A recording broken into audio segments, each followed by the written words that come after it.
बोले 5 लाख रुपए तो घूस दे करके लगा, और लगने के बाद में एक बोले 8वीं फैल जो हवलदार है पीछे से जूता मारता है लेकर के और दौड़ा देता है लेकर के, और इतनी माँ बहन की गाली देता है कि जो सुनी नहीं जाती है। तो मैंने कहा एक काम कर यार, 5 लाख रुपए दिए, जूते खा रहा है वो अलग, गाली खा रहा है वो अलग, नौकरी छोड़ करके आ जा। तो हंसते हुए कहता है नौकरी कैसे छोड़ दूंगा, बच्चे भी तो पालना है मुझे, बच्चे कैसे पालूंगा, नौकरी छोड़ दी।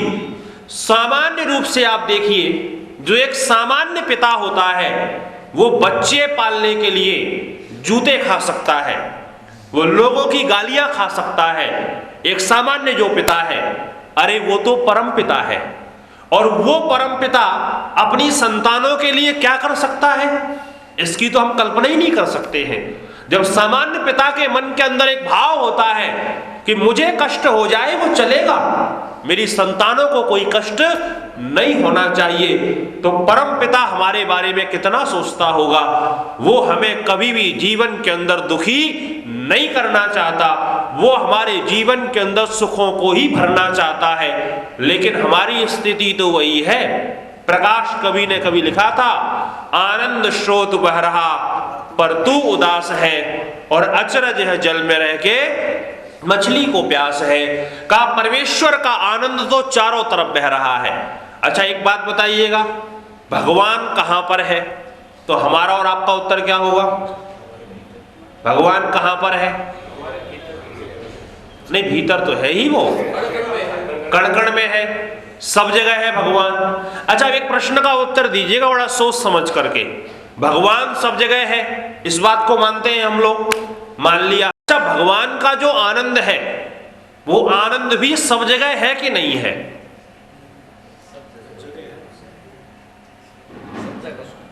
अब उत्तर नहीं आ रहा है, जल्दी से बताइएगा। भगवान का आनंद भी सब जगह है कि नहीं है?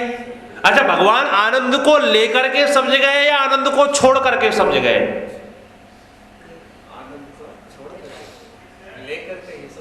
आनंद को क्योंकि साहब जो गुण है वो तो गुणी के अंदर ही रहेंगे ना। अब मैं कहूं यहां पर अग्नि है और कहा जाए अग्नि अपने तेज को लेकर के है या तेज को छोड़ करके है, तो साहब अगर अग्नि का तेज ही निकल गया तो वो अग्नि किस बात की है? अगर उसका प्रकाश निकल गया, उसकी तेजस्विता निकल गई, तो फिर अग्नि का कोई अस्तित्व नहीं है। और भगवान का अगर आनंद निकल गया तो भगवान का फिर गुण कैसे होगा? तो भगवान का आनंद भी सब जगह है, भगवान सब जगह है, उसका आनंद भी सब जगह है। अब विचार करके देखिएगा, परमेश्वर का आनंद सब जगह है और हम लोग दुखी हैं, तो हमारी स्थिति कैसी है?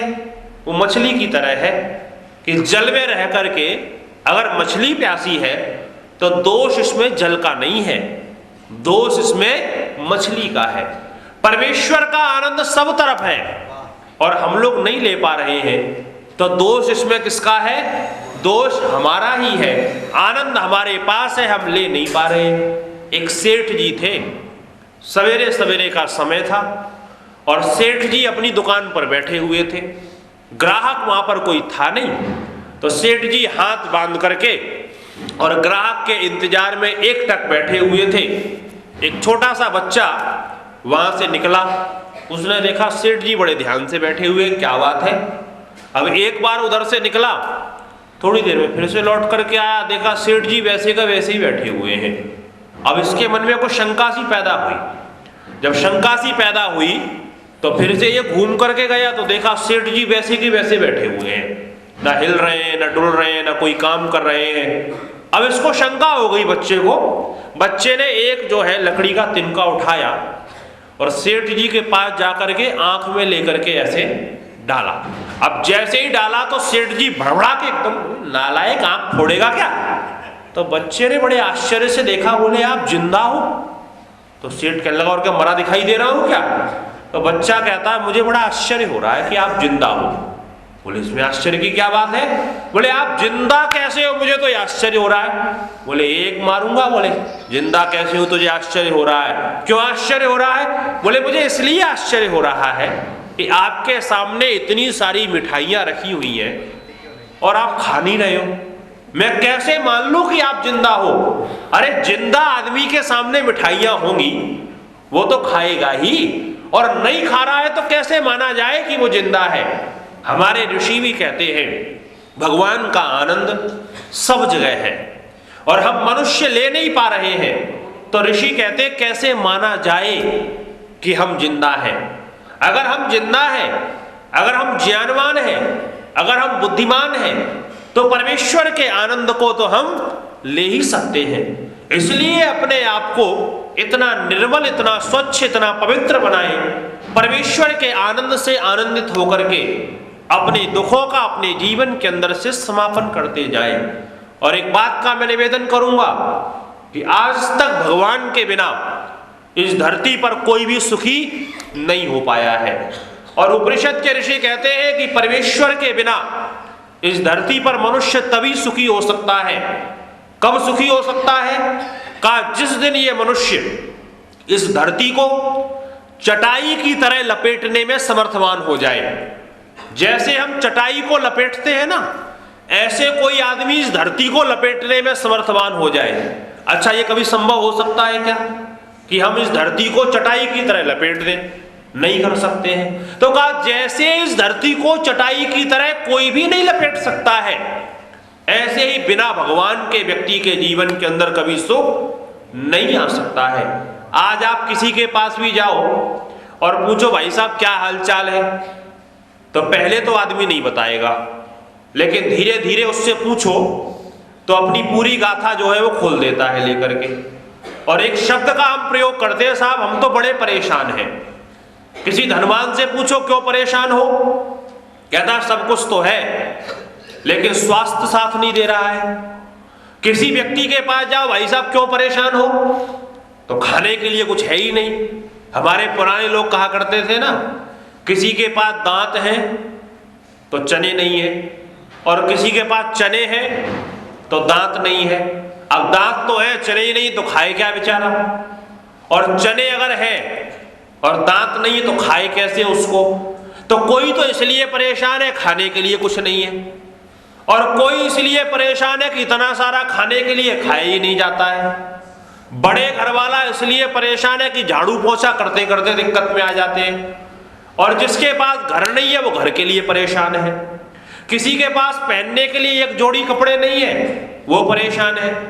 और जयललिता की तरह किसी के पास 10,000 साड़ियां हैं, 7,500 चप्पलें हैं, तो वो निश्चय ही नहीं कर पाते कौन सा वाला पहनूं और कौन सा वाला नहीं पहनूं।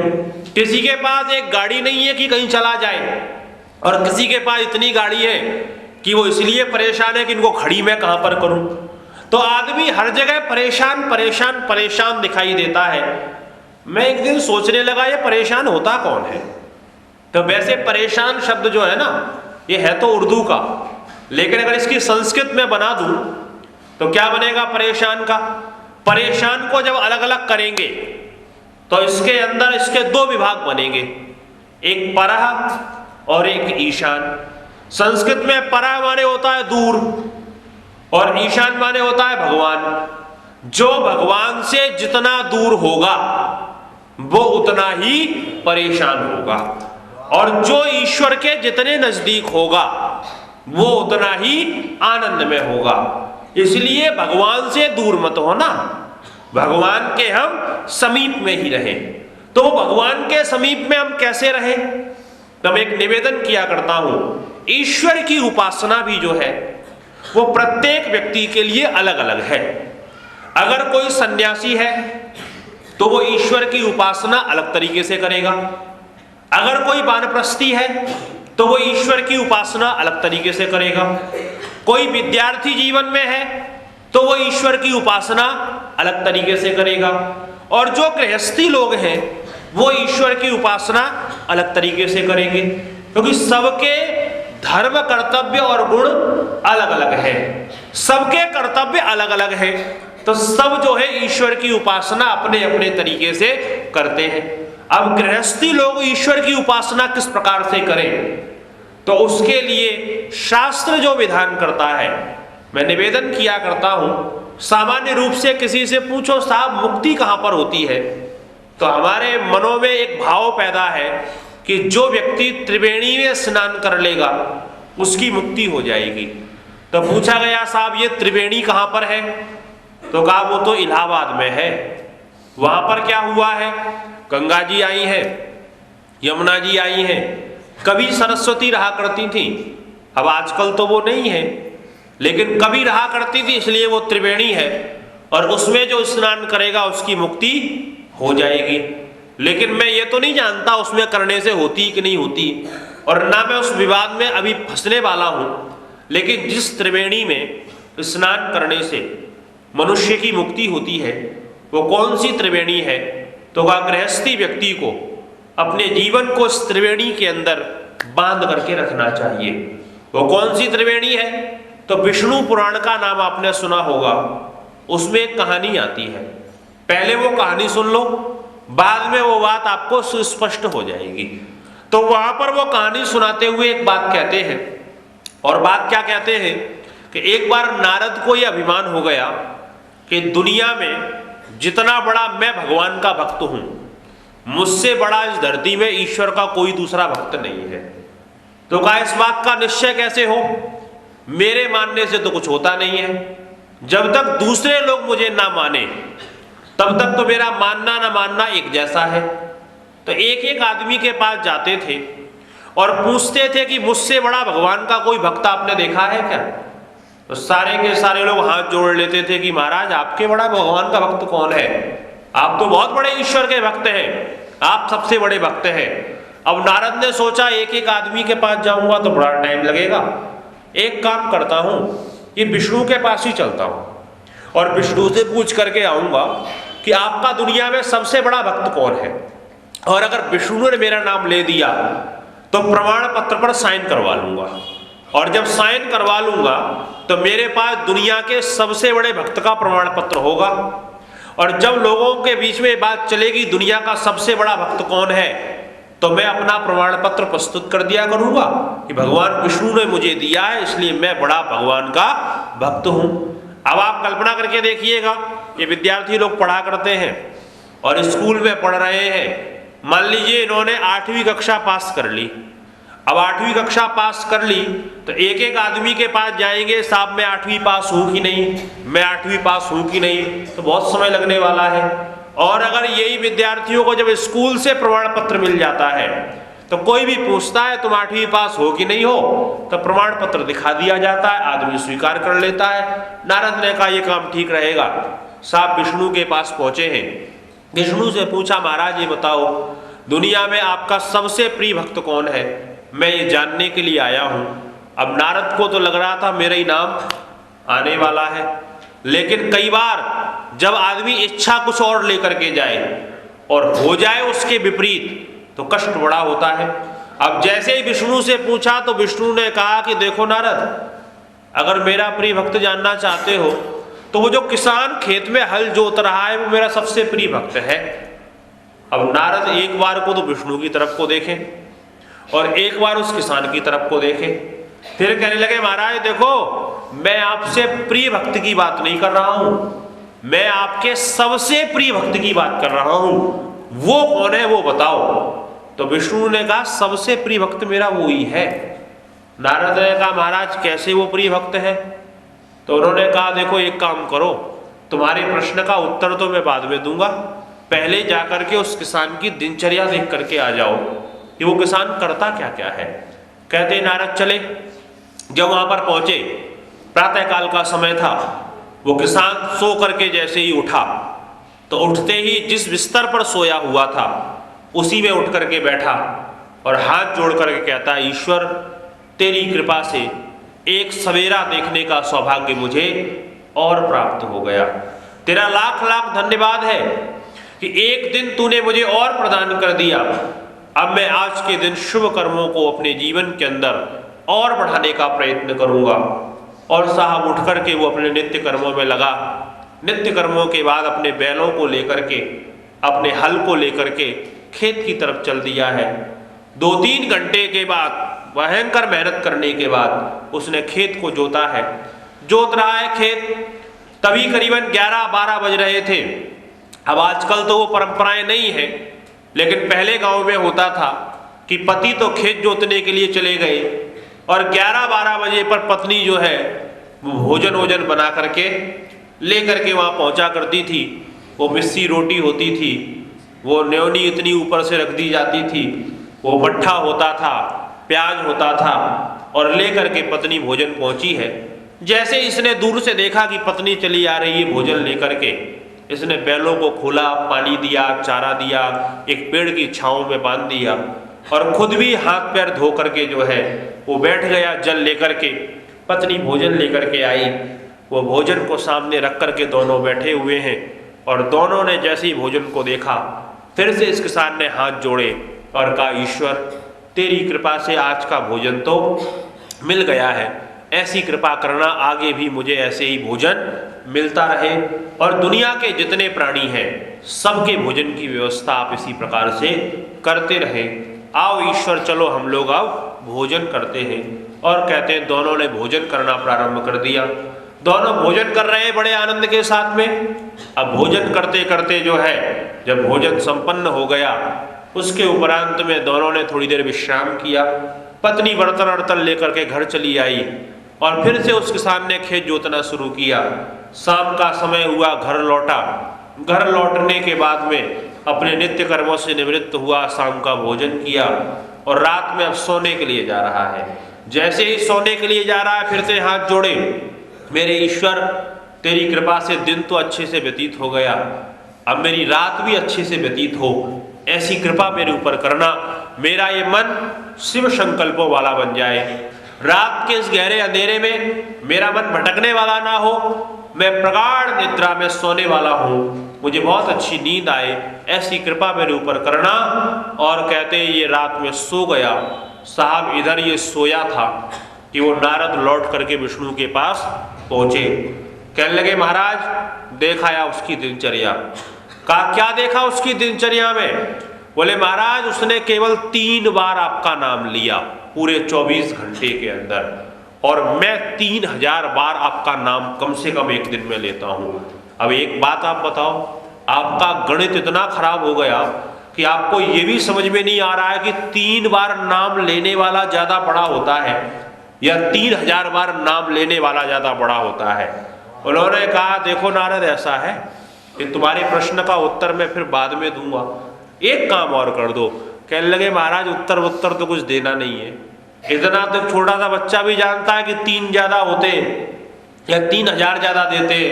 अब बस बहका बहका करके काम करवा लो तुम मुझसे, और तुम्हें उत्तर तो कुछ है ही नहीं, क्योंकि तुम्हारा दिमाग हो गया खराब। अब तुमको निश्चय विषय करना नहीं आता, तुमको नहीं पता है कि कौन बड़ा है कौन नहीं बड़ा। साहब क्रोध में नारद कहते चले जा रहे हैं। विष्णु ने कहा बस एक अंतिम काम कर दो, तुम्हारा उत्तर मैं पक्के में दे दूंगा। बोले अब क्या करना है? तो वहां पर पुराणकार कहते हैं कि एक मटकी का पात्र जो है भर करके तेल से लबालब वो भरा हुआ है, और वो उन्होंने जो है नारद को दिया। कहने लगे नारद देखो ये पूरा पात्र भरा हुआ है, और बड़े ध्यान से इसको लेकर के धरती का एक चक्कर काट करके आना है, और इस बात का स्मरण रखना कि अगर इसमें से तेल एक बूंद भी फैल गया तो धरती के अंदर प्रलय आ जाएगी, और उस प्रलय का पाप तुम्हें लगने वाला है, इसलिए तेल फैलना नहीं चाहिए, बहुत ध्यान से लेकर के जाना। साहब नारद बड़े ध्यान से उस मटकी को लेकर के चले, पूरी धरती का चक्कर काट करके आए, और आने के बाद जब वहां पर पहुंचे तो विष्णु ने पूछा काट आए चक्कर?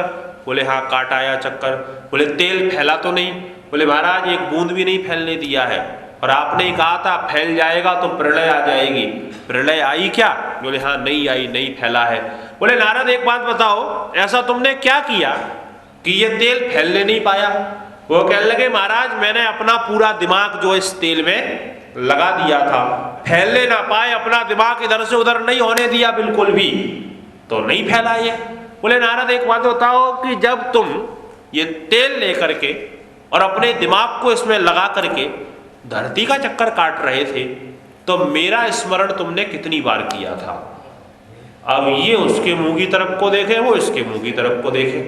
नारद कहने लगे तुम्हारा स्मरण अगर करता और कहीं ये तेल फैल जाता तो नौटंकी नहीं हो जाती, अभी प्रलय हो जाती, दिक्कत पैदा हो जाती। इसलिए तुम्हारा स्मरण तो मैंने एक बार भी नहीं किया, मैं तो बस तेल को ही देखता रहा ध्यान से, और तेल को देखने के चक्कर में तुम्हारा स्मरण नहीं किया मैंने एक बार भी।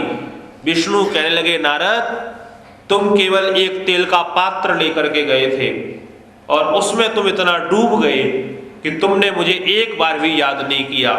वो किसान अपने कर्तव्य कर्मों को करते हुए मुझे दिन में 3 बार याद करता है, इसलिए वो किसान मुझे अत्यधिक प्रिय है। गृहस्थ जीवन के अंदर खाली बैठ करके कोई भी उपासना कर सकता है, लेकिन जो अपने कर्तव्य कर्मों को पूरा करते हुए ईश्वर की उपासना करता है, वो ईश्वर उससे अत्यधिक प्रेम करने वाला होता है।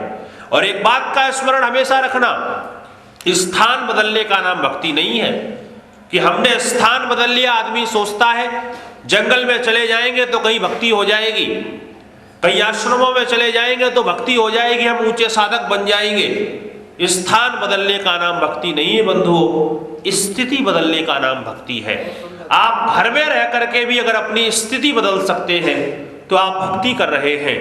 अगर स्कूल बदलने का नाम ही पढ़ाई करना होता तो साहब गधा भी पढ़ जाता, लेकिन स्कूल बदलने का नाम पढ़ाई करना नहीं है, कक्षा बदलने का नाम पढ़ाई करना है।